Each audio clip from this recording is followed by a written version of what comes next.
India സന്ദർശനത്തിനായി മാർപ്പാപ്പ എത്തുമെന്ന പ്രധാനമന്ത്രി നരേന്ദ്രമോദിയുടെ പ്രഖ്യാപനം നയതന്ത്ര ബന്ധങ്ങളിലെ തിളക്കമേറിയ മറ്റൊരു ഏടായി മാറി. ബിജെപിയും ക്രൈസ്തവ വിശ്വാസികളും തമ്മിലുള്ള തർക്കങ്ങൾ പരിഹരിക്കാനുള്ള വിശേഷാവസരമായി മാർപ്പാപ്പയുടെ സന്ദർശനത്തെ മാറ്റാനുള്ള നീക്കങ്ങളാണ് ബിജെപി ഇപ്പോൾ നടത്തിക്കൊണ്ടിരിക്കുന്നത്. പ്രധാനമന്ത്രി നരേന്ദ്രമോദിയുടെ ലോക് കല്യാൺ മാർഗിലെ ഔദ്യോഗിക വസതിയിൽ നടന്ന ക്രിസ്മസ് വിരുന്നിലാണ് മാർപ്പാപ്പയുടെ സന്ദർശനം ഔദ്യോഗികമായി അദ്ദേഹം പ്രഖ്യാപിച്ചത്. മാർപ്പാപ്പയെ നേരിട്ട് കാണാൻ കഴിഞ്ഞത് തന്റെ ജീവിതത്തിലെ അസുലഭ നിമിഷങ്ങളാണെന്ന പ്രധാനമന്ത്രിയുടെ വാക്കുകൾ അത്യധികം വികാര വായ്പോടെയാണ് ക്രൈസ്തവ സഭാ മേലധികാരികൾ അടക്കമുള്ള അതിഥികൾ ഉൾക്കൊണ്ടത്. ക്രൈസ്തവ സഭാ വിശ്വാസികളും ബിജെപിയും തമ്മിൽ കാലാകാലമായി നിലനിന്നിരുന്ന അകൽച്ച പരിഹരിക്കാൻ മാർപ്പാപ്പയുടെ ഇന്ത്യ സന്ദർശനം വഴിയൊരുക്കുമെന്നതിനെ അത്യധികം പ്രാധാന്യത്തോടെയാണ് രാഷ്ട്രീയ കേന്ദ്രങ്ങൾ ഉറ്റുനോക്കുന്നത്. കേരളത്തിൽ ബിജെപിയോടുള്ള താൽപര്യം നേരത്തെ തന്നെ പരസ്യമായി പ്രകടിപ്പിച്ചിരുന്ന ബിഷപ്പ് ജോസഫ് പാംപ്ലാനിയെ പോലെയുള്ള സാമുദായിക നേതാക്കൾക്ക് ഈ സാഹചര്യം വളരെയധികം ഗുണകരമായിട്ടുണ്ട്. കാരണം ബിഷപ്പ് പാംപ്ലാനി നടത്തിയ ബിജെപി അനുകൂല പരാമർശങ്ങൾ വലിയ വിവാദങ്ങൾക്കാണ് അന്ന് വഴിയൊരുക്കിയത്. ഇന്നിപ്പോൾ പ്രധാനമന്ത്രിയുടെ ക്രിസ്മസ് വിരുന്നിൽ പങ്കെടുത്ത ഇതര ക്രൈസ്തവ സഭാ നേതൃത്വങ്ങൾ പ്രതികരിക്കുന്നതും ബിഷപ്പ് പാംപ്ലാനിയുടെ അതേ ശൈലിയിൽ തന്നെയാണ്. ക്രൈസ്തവ സഭാ മേലധ്യക്ഷന്മാരെയും ക്രൈസ്തവ വിശ്വാസികളായ പ്രമുഖരെയും ക്രിസ്മസ് വിരുന്നിലേക്ക് ക്ഷണിക്കുക വഴി നിശബ്ദവും അതേസമയം ശക്തവുമായ തെരഞ്ഞെടുപ്പ് പ്രചരണ പ്രവർത്തനങ്ങൾക്ക് കൂടിയാണ് നരേന്ദ്രമോദി തുടക്കം കുറിച്ചിരിക്കുന്നത്. ഈ വിധം നയതന്ത്ര നീക്കങ്ങളുടെ ഗുണഫലങ്ങൾ ശക്തമായി പ്രതിബിംബിക്കുക തീർച്ചയായും കേരളത്തിൽ തന്നെയായിരിക്കും. ആസന്നമായ ലോക്സഭാ തിരഞ്ഞെടുപ്പിൽ കേരളത്തിൽ നിന്നും പ്രാതിനിധ്യം ഉണ്ടാക്കുക എന്നത് ബിജെപി നേതൃത്വത്തിന് മുന്നിലെ വലിയ വെല്ലുവിളിയാണ്.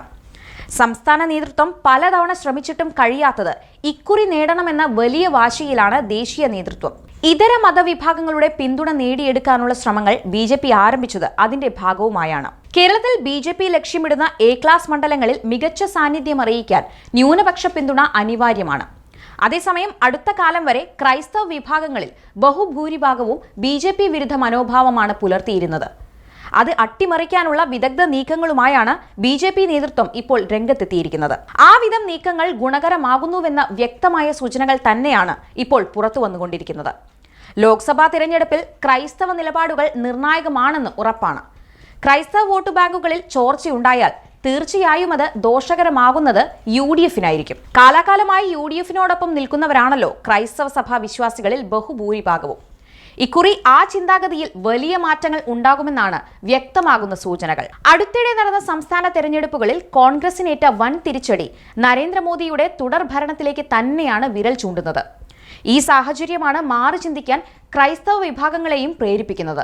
ക്രൈസ്തവ വിഭാഗങ്ങളുമായി ഐക്യപ്പെടാനുള്ള നീക്കങ്ങൾക്ക് മണിപ്പൂർ കലാപം തടസ്സമായെങ്കിലും ഇസ്രായേൽ ഹമാസ് സംഘർഷത്തിൽ ഹമാസ് വിരുദ്ധ നിലപാട് കേന്ദ്ര സർക്കാർ കൈക്കൊണ്ടതോടെ ആ വിധം തടസ്സങ്ങൾ മാറി വരികയാണ്. ദേശീയ തലത്തിലാണ് ചർച്ചകൾ പുരോഗമിക്കുന്നതെങ്കിലും കേരളമാണ് ബിജെപി ലക്ഷ്യമിടുന്നതെന്നത് വ്യക്തം.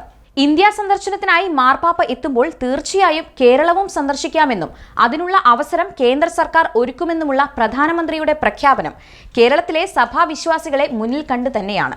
പ്രധാനമന്ത്രിയുടെ നേതൃത്വത്തിൽ അതിവിദഗ്ധമായി നടത്തിയ നീക്കങ്ങളിൽ പകച്ചു നിൽക്കുകയാണ് കോൺഗ്രസ് അടക്കമുള്ള പ്രതിപക്ഷ കക്ഷികൾ. ക്രൈസ്തവ വോട്ട് ബാങ്കിൽ ചോർച്ചയുണ്ടായാൽ തീർച്ചയായും അത് ദോഷകരമായി മാറുക UDFന് തന്നെയായിരിക്കും. ബിജെപിയുടെ തന്ത്രപരമായ നീക്കങ്ങളെ എങ്ങനെ പ്രതിരോധിക്കണമെന്നറിയാത്ത ആശങ്കയിലാണ് ഇപ്പോൾ കേരളത്തിലെ UDF നേതൃത്വം.